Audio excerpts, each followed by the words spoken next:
Buenos días.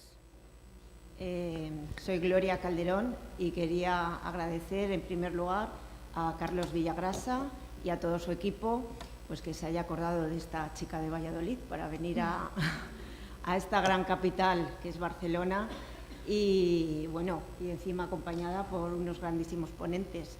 Así que nada, voy a dar paso, voy a presentarles y yo no voy a entreteneros más porque los protagonistas son ellos.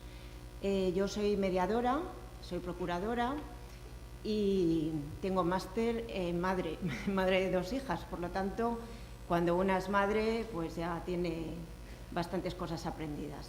Así que nada, os voy a presentar en primer lugar a María Soledad de la Fuente Núñez, profesora de Derecho Civil por la Universidad de Málaga. Sus principales líneas de investigación se centran en Derecho de Garantía, Derecho de Sucesiones, Derecho de Consumo, Derecho de Familia, centrándose fundamentalmente en el ámbito de protección de la infancia y adolescencia. Que además es madre también de 2 niñas y bueno, una malagueña en esta mesa va a dar mucha vinilla. Tienes 10 minutos. Vale, muchas gracias. Buenos días a todos. Yo en primer lugar, pues aunque Carlos dice que no demos las gracias, pues me siento más que obligada a agradecer en primer lugar a toda la organización del Congreso el esfuerzo que ha llevado para que este se lleve a cabo y especialmente a la persona de Carlos, a la que, como él bien ha dicho en las palabras que tuvo ayer, pues somos un grupo de personas que vamos trabajando hace algún tiempo y que nos une un sentimiento común como es la protección a la infancia y a la adolescencia. A mí en concreto les voy a hablar de las medidas de protección frente a la violencia en la infancia. Para hablaros de ello, pues yo he partido de una reforma que tuvo lugar en nuestro país en el año 2015, por el cual se modificó todo el sistema o parte del sistema de protección a la infancia y a la adolescencia. Como sabéis, fueron a través de 2 leyes, una orgánica y otra ordinaria, por la diferente materia a la que se refería, la que llevó a cabo la protección, como digo, de la modificación del sistema de protección a la infancia y a la adolescencia. Una la ley orgánica 8/2015 y otra la ley ordinaria 26/15 de 28 de julio. En esta exposición yo lo que quiero centrarme un poco es ver los cambios que han reforzado la protección al menor y cuál ha sido la repercusión que ha tenido estos cambios respecto a la legislación que teníamos anteriormente. Si nosotros consultamos la jurisprudencia que emana de nuestros tribunales mientras que estaba vigente la anterior ley, hasta la reforma del año 2015, nos damos cuenta que en la mayoría de las ocasiones los tribunales lo que hacían era declarar, o mejor dicho, ratificar una declaración de desamparo que traía consigo la separación del menor de su entorno, de su ámbito familiar la solución que se le daba era un acogimiento familiar y en la mayor parte de los casos un acogimiento residencial. Este acogimiento del que estamos hablando era revocable en la medida que las circunstancias cambiaban y también en la medida en que el comportamiento de la familia de origen permitía la reinserción del menor en esa familia, siempre y cuando eso no supusiese un atentado a las necesidades materiales y asistenciales del menor y siempre y cuando no fuese en contra del interés superior del niño. Sin embargo, ¿qué es lo que ocurría? Que dado el tiempo en el que el menor transcurría en ese acogimiento, que era largo, generalmente era un periodo temporal largo, el menor se encontraba plenamente integrado con la familia de acogida, estaba perfectamente desarrollado física, psíquica, intelectualmente, entonces la reinserción en la familia biológica se hacía muy difícil, casi imposible, teniendo más aún en cuenta que las relaciones con la familia de origen en ese tiempo de acogimiento habían sido muy escasas. Entonces, nuestro legislador nacional, teniendo en cuenta esta circunstancia y también lo que se había adoptado en las distintas legislaciones autonómicas, lo que llevó a cabo fue, la nueva normativa lo que intenta es ofrecer una serie de medidas de apoyo y de intervención a la administración pública para intentar resolver o al menos ponderar esta situación de desamparo, de riesgo del menor, evitando que el menor saliese de su núcleo familiar siempre y cuando fuese en su mejor interés. Por lo tanto, la nueva ley lo que ofrece, la reforma, lo que trae consigo son, en principio, una serie de medidas menos drásticas para luego ir aumentando progresivamente las distintas medidas que pueden ser adoptadas. Por ejemplo, en este sentido, pues la Administración puede actuar de forma cautelar y puede actuar de forma cautelar a través de un plan de intervención social y educativo familiar. Puede también ponderar o debe ponderar los intereses en juego, teniendo en cuenta que siempre va a ser el interés superior del menor el que debe prevalecer. Por lo tanto, lo que es el derecho de los padres biológicos a vivir con sus hijos no es un derecho absoluto, sino que tiene que ceder ante el mejor interés del menor, y además que toda la normativa referente a la protección del menor tiene que estar centrada o tiene que intentar la reinserción del menor en su familia de origen, siempre y cuando ello sea posible y no suponga una vulneración del interés principal del menor. Entonces, esto nos lleva a que situaciones de riesgo, como puede ser que el menor pues tenga un asentismo escolar, no sepa comportarse adecuadamente, sus padres no sepan resolver estos comportamientos anormales del menor, o bien otras situaciones de riesgo que reconoce, otros indicadores de riesgo que reconoce la propia normativa, como puede ser el tener o un hermano ya previamente declarado en situación de riesgo o una pobreza material. Esas son circunstancias que afectan, nos dice la ley, al desarrollo personal, familiar, social o educativo del menor, de su bienestar o de sus derechos, y esto trae consigo el que sea posible que la Administración actúe cautelarmente, y actúe cautelarmente a través de este proyecto de intervención social y educativa familiar al que me estoy refiriendo. La finalidad de este proyecto es minimizar o al menos eliminar o al menos minimizar esas circunstancias que provocan la situación de riesgo del menor, actuando desde la propia familia, interactuando Administración y familia de forma conjunta. ¿Y cómo lo hacen? Pues a través de este proyecto, que se tiene que centrar en los siguientes elementos. En primer lugar, en la delimitación de las causas que generan la situación de riesgo, en la delimitación de los objetivos específicos de la intervención en la familia y en el menor, la especificación de las medidas de apoyo familiar idóneas para su desarrollo concreto, la determinación del tiempo de intervención, la delimitación de los compromisos asumidos por la familia en relación también con otros agentes sociales que deben de intervenir en el proyecto de intervención social y educativa familiar, y por supuesto un seguimiento para la correcta evaluación de si este proyecto tiene o no tiene efecto. Entonces, en caso de incumplimiento de este deber de colaboración, pues generalmente entre los agentes que participan en él, lo que se hace es que se declara la situación de riesgo. Esa situación de riesgo será declarada, como digo, por la Administración Pública competente a través de una resolución administrativa motivada que, previa audiencia, de los progenitores, de los tutores, los guardadores, los acogedores y del menor, siempre que tenga madurez y siempre que haya cumplido los 12 años.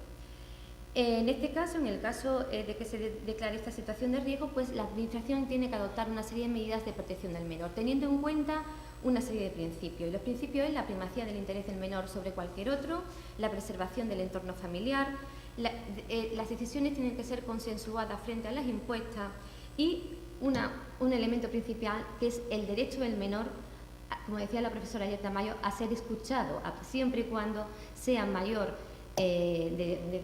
haya cumplido los 12 años y siempre y cuando muestre suficiente madurez. Como yo les he dicho, la intervención, yo lo que quiero demostrar un poco también, o lo que me gustaría traer a colación y quisiera que viéramos las diferencias, es qué es lo que ha supuesto la nueva regulación con respecto a la regulación anterior. Porque si aplicásemos a supuestos anteriores la regulación vigente hoy en día, quizás algunas situaciones que se declararon en desamparo serían de riesgo, que traería consigo que el menor no fuese apartado de su núcleo familiar a través, si hubiese sido posible, un proyecto de estos de intervención social y educativa a los que me estoy refiriendo. Entonces, entre la jurisprudencia que he consultado, traigo a colación un caso de la Audiencia Provincial de León de mayo de 2012. En este caso era un menor que convivía con su madre y con sus abuelos maternos en la casa de estos últimos. Este menor, tenía las necesidades cubiertas respecto a que iba bien aseado, iba al colegio, tenía una alimentación adecuada, una cartilla, como dice la sentencia, la cartilla de vacunación la tenía al corriente, donde jugaban los abuelos, como entenderéis, un papel fundamental. Pero, sin embargo, tenía una carencia emocional, una carencia de cariño, valga la redundancia, respecto a su madre. En la sentencia que os comento se declaró en desamparo al menor y el menor fue entregado en un acogimiento residencial. Fijaros como ahora, con la nueva regulación, hubiera sido posible un proyecto de intervención social y educativa que se hubiese centrado en que la madre, en ofrecer a la madre o en intentar que la madre adoptase una serie de habilidades para que esas necesidades emocionales del menor estuviesen cubiertas y pudiendo mantenerse, en este caso, al menor dentro de su núcleo familiar y no separándolo de la familia de origen. En el caso, como les digo, siguiendo ya con la exposición teórica, en el caso de que el proyecto de intervención social y educativa fracasara, bien porque no se cumplen los objetivos o bien porque hay un incumplimiento por parte de los agentes que intervienen en él, que se me ha olvidado decir que son los propios padres, los padres biológicos, el tutor, el acogedor o incluso el propio menor y la administración, en una conjunción de todo. Como digo, que en caso de que fracasara, entonces esta situación se tiene que poner en conocimiento de la entidad pública para que declare y determine si hay lugar o no a la declaración de la situación de desamparo. Entonces la entidad pública puede determinar que considera que no concurren causas para declarar el desamparo, debe ponerlo en conocimiento de la administración pública que intervino en la situación de riesgo y en ese caso adoptar el Ministerio Fiscal las medidas competentes o pertinentes para que el menor esté debidamente atendido, o bien considerar que sí concurre circunstancias para poder declarar la situación de desamparo y entonces en ese caso la consecuencia ¿cuál sería? La consecuencia sería la asunción de la tutela por parte de la administración, que es lo que se llama los efectos administrativos, y la suspensión, que no la privación de la patria potestad, que es el efecto civil. Todo ello, esta suspensión se refiere principalmente o se refiere a lo que es la suspensión de los deberes personales que implica la patria potestad, pero no los patrimoniales, por lo cual los padres, los progenitores biológicos siguen siendo los administradores del patrimonio del menor, salvo que concurran circunstancias excepcionales que también modifiquen esa situación. Una vez la declaración de desamparo en la que ya nos encontramos, pues exige un examen muy escrupuloso de cada caso concreto. Y se caracteriza esta declaración o se caracteriza la situación de desamparo por la concurrencia de dos notas esenciales. Una, por la referente al resultado, y es porque no hay una asistencia material y moral del menor. El menor carece de esa asistencia material y moral. Y en segundo lugar, por un resultado causal, y es que esa situación de falta de asistencia moral y material en la que se encuentra el menor es consecuencia de un incumplimiento o de un cumplimiento inadecuado de los deberes paterno-filiales del artículo 154 del Código Civil.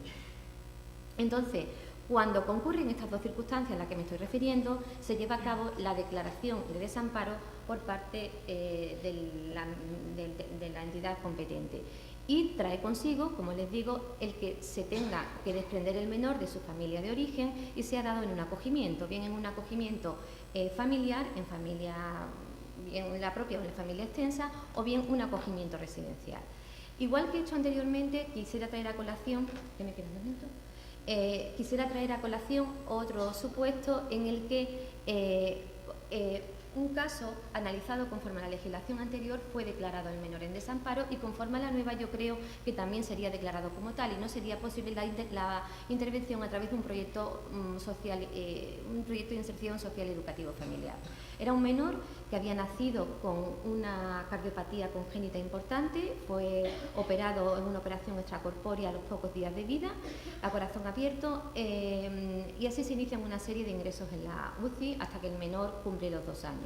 Aquí nos encontramos además que aunque los padres, los progenitores biológicos siempre han tenido la intención de cuidar de su hijo, tenerlo en su compañía y de atenderlo, resulta que estos padres no tienen por su propia circunstancia capacidad suficiente para atenderlo. ¿Por qué? Porque la madre tenía una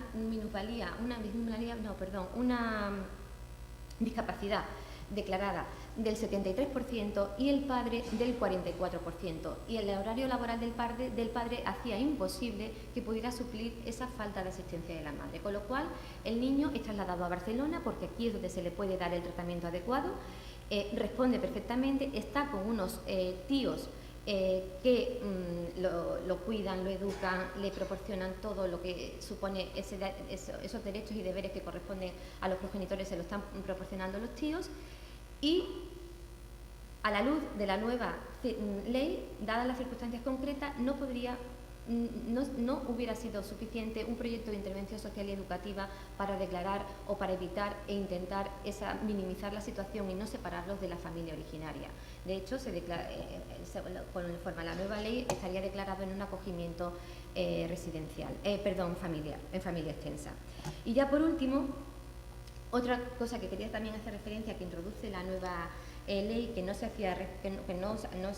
lo había reconocido la jurisprudencia, pero no la legislación como tal, es la posibilidad de causa de desamparo a través de lo que es lo que se llama el riesgo prenatal. Es decir, intrauterinamente ya hay circunstancias que pueden desembocar en un desamparo del menor cuando el menor nazca. Yo con esto, como conclusión, y termino ya, ¿qué es lo que quiero poner de manifiesto? Evidentemente hay situaciones anómalas en el desarrollo de la vida del menor, pero esas situaciones anómalas en muchas ocasiones no tienen por qué obligatoriamente desprender al menor de la familia de origen.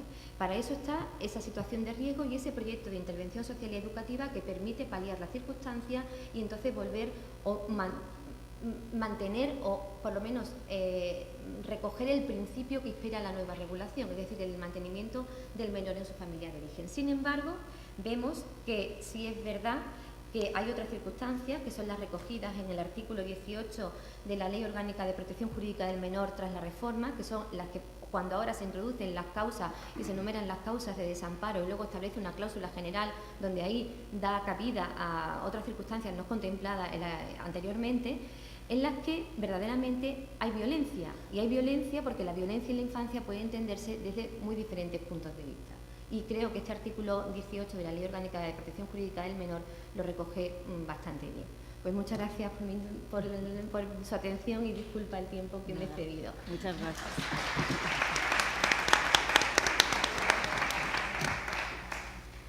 Y continuamos con el doctor Ruperto Pinochet Olave, con quien he hablado previamente un ratito.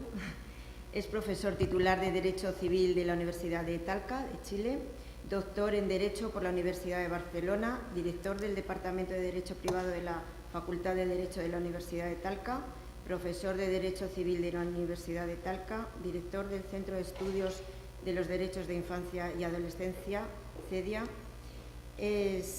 Trabaja junto a Isaac Rabet Yad y fue alumno de Carlos Villagrasa. Y bueno, siguiendo aquí con la línea de padres y madres, tiene máster, doble grado y bueno, doctor en padre de 7 hijos que verifica todos los estudios que ha realizado, así que os dejo con él que nos va a ilustrar muchísimo. Muchas gracias.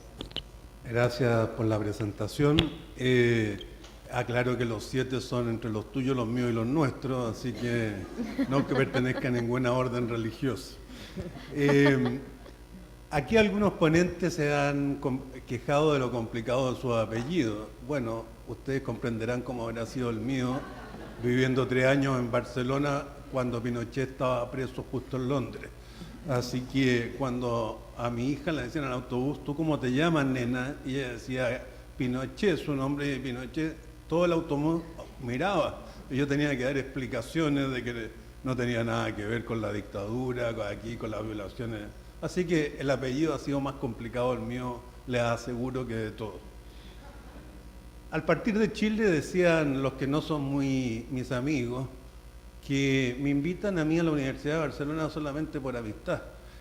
Es cierto, me invitan solamente por amistad. Así que nada más que agradecer a mi buen amigo y ex profesor, el doctor Carlos Villagrasa, aunque preciso que tener amigos y mantenerlos por 20 años habla muy bien sobre todo de los otros más que de mí, pero en eso hay más que algún mérito.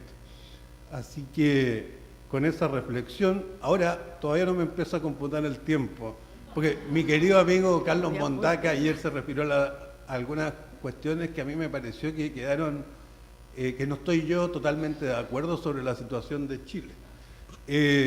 Chile en estos momentos el país latinoamericano que tiene mayor producto de ingresos per cápita. Y en cuanto a los problemas de la mujer, existen y son numerosos, pero yo creo que estamos dentro de la punta en Latinoamérica de los países donde tenemos menos problemas o que vamos más en vías de solucionarlo. Nosotros en el caso del matrimonio tenemos 3 regímenes matrimoniales y no solamente uno, el que hablaba el profesor Mondaca, la separación total de bienes que se puede pactar al momento del matrimonio, donde la mujer administra todos sus bienes y no tiene nada que ver con el del marido, y un régimen simplificado de participación en los gananciales. El de sociedad conyugal, el complejo, es el que viene de 1857 y evidentemente tiene cosas que hay que mejorar porque son decimonónicas, atrasadas y no corresponden ni en su terminología ni en su espíritu a los tiempos que corren. Estamos de acuerdo en eso, pero eso no quiere decir que las mujeres profesionales estén sojuzgadas a través de este régimen, del cual pueden salir cuando quieran, del cual pueden comprar bienes con su patrimonio profesional, su peculio profesional y separarlos del marido y de la administración y muchas otras razones más.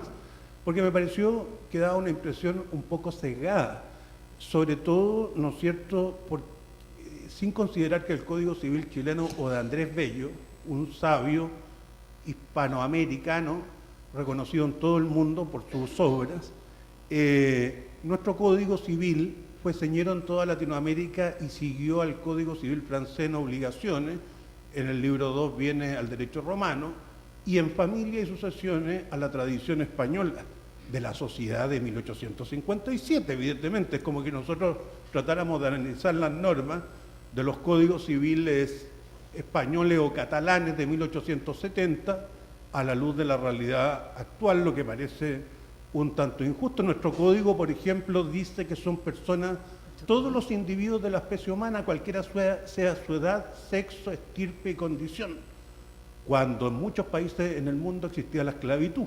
Chile fue el 4º país del mundo en abolir totalmente la esclavitud. El Código Civil chileno dice que no se reconoce ninguna diferencia en los derechos civiles que regla este código entre los chilenos y los extranjeros, todo ello en 1857. Por lo tanto, yo creo que hay que poner las cosas en su contexto. Y por último, decir que en Chile existe una república con un modelo de gobierno presidencialista. Y por lo tanto, el proyecto de ley para acabar con todas las discriminaciones en la sociedad conyugal fue presentado por el presidente Piñera. La presidenta Bachelet lo recibió y nunca le puso urgencia. En Chile un proyecto de ley que el presidente no le pone urgencia, no avanza nada.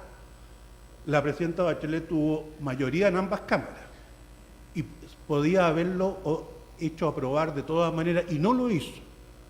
Así que si de alguien es responsabilidad de que eso no esté materializado desde la presidenta Bachelet, vuelto al presidente Piñera, que ha derrotado 2 veces democráticamente a la presidenta Bachelet en elecciones democráticas y libres que nadie ha cuestionado, se volvió a reponer urgencia a ese proyecto que busca quitar toda inequidad, desigualdad y desproporcionalidad en el trato que hoy merecen las mujeres. Entonces, como yo quedé atorado ayer, ¿no es cierto?, pero ahora me puedo incluso quitarme algún minuto de la exposición. Bien, voy a la violencia, entonces, medidas legales contra la violencia infantil. Todos sabemos, ¿no es cierto?, que la violencia parte en su definición en el artículo 19 de la Convención, toda forma de perjuicio, abuso físico o mental, descuido, trato negligente, malos tratos o explotación, incluido el abuso sexual, mientras el niño se encuentre bajo la custodia de los padres, de un representante legal o de cualquier otra persona que lo tenga a su cargo. Se comprende las intervenciones referidas a la violencia interpersonal, emocional, física o sexual contra los niños en el hogar, la escuela, el trabajo, la comunidad en general y los espacios sociales creados por la tecnología en línea o por telefonía móvil. Yo, junto con el derecho de la infancia, formo parte del Instituto Chileno de Derecho y Tecnologías de la Información, porque hice mi tesis doctoral en la formación del consentimiento electrónico. Entonces ya me referiré particularmente a las formas de violencia por redes sociales, que yo creo que tienen una magnitud enorme, ¿no es cierto?, y para la cual estamos menos preparados incluso que en las otras áreas donde se manifiestan los áreas del abuso y de la violencia contra los niños, ¿no es cierto? Y las consecuencias de esta violencia son que la violencia puede tener consecuencias negativas para el desempeño y los logros académicos de los niños, y esto a su vez puede tener efectos económicos a largo plazo, como la pobreza, como lo han hecho ver otros ponentes. Los niños quedan expuestos a la violencia a edad temprana, pueden tener problemas de desarrollo cerebral y una amplia gama de problemas de salud mental. La violencia puede causar a los niños problemas agudos y prolongados de salud física, sexual y reproductiva, además de afectar su bienestar psicológico. La violencia es perniciosa en todas sus formas y puede ser fatal en el peor de los casos, como lo sabemos. Cuando los niños jóvenes sufren violencia, aumentan de manera pronunciada las probabilidades de que vuelvan a ser víctimas de la misma o se comporten de manera violenta al llegar a la edad adulta. La víctima puede convertirse en victimaria. Sin embargo, la violencia no es inevitable. No solo podemos, sino que debemos interrumpir el ciclo de la violencia. Y así lo vamos haciendo la humanidad, porque nosotros tenemos una visión un poco negativa y pesimista. Sin embargo, hace 300 años en Europa, mandaba en la villa el señor que tenía la espada y podía hacer lo que quisiera con los demás, con la vida de los demás y con las mujeres también. Y la sociedad civil se organizó, institucionalizó la fuerza pública a través de las Fuerzas Armadas y de Orden, sustituyó el que se pudiera tomar la justicia por su propia mano, y resulta que las personas que no somos extremadamente capaces en las artes guerreras pudimos llevar una vida mucho más en paz como sociedad que anteriormente. Y por lo tanto, esto se trata de una evolución donde las condiciones más atroces están aquí a la vuelta de la esquina hace muy poco en la historia de la humanidad.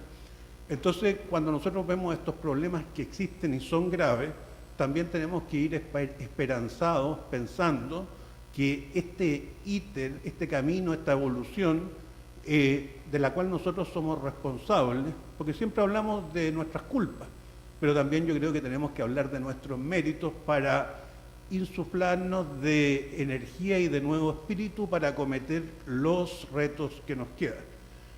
El marco legal se encuentra superado. A mí, dentro de la ponencia que se me propuso, yo podría haber venido a hablar de la ley de violencia intrafamiliar chilena, que está obsoleta, o de las medidas civiles, el quitar la custodia o el cuidado personal de un niño a un padre violento, o el quitar el derecho de visita.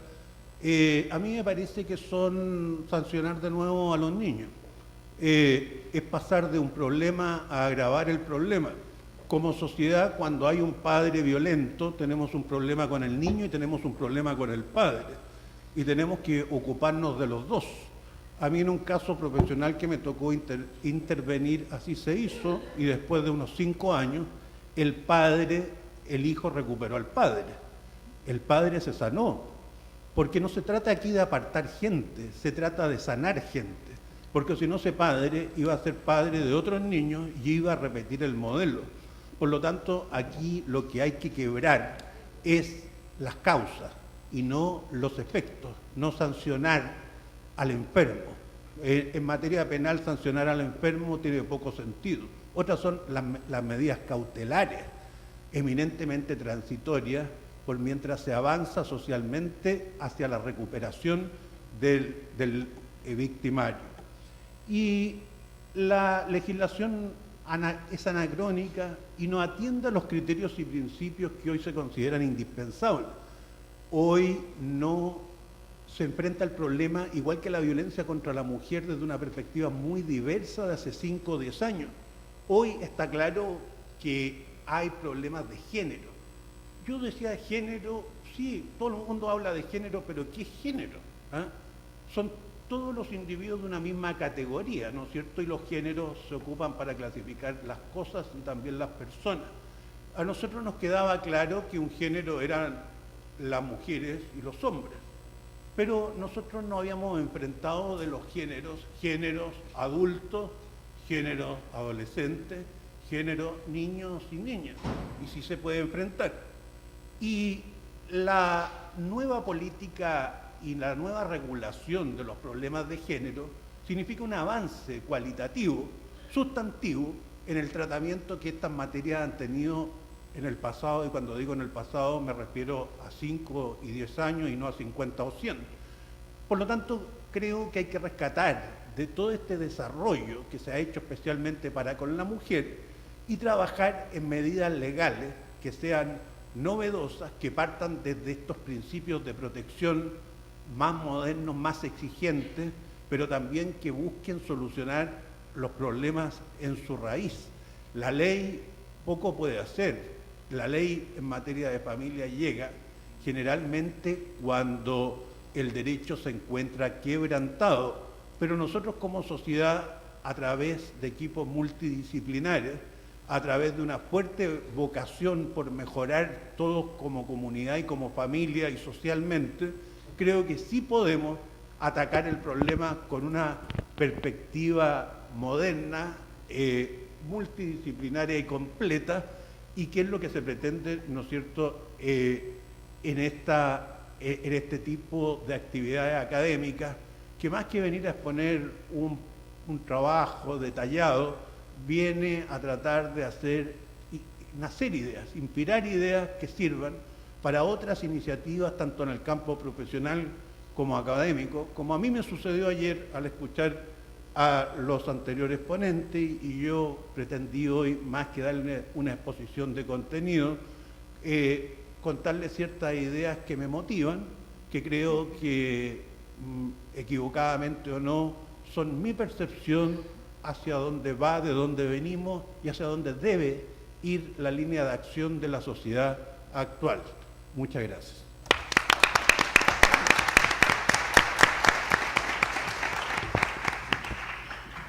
Bueno, pues muchísimas gracias a Soledad y a Ruperto, primero por cumplir el tiempo, que la moderadora aquí tiene que estar intentando conseguir ese fin, y nada, y por vuestra grandísima exposición.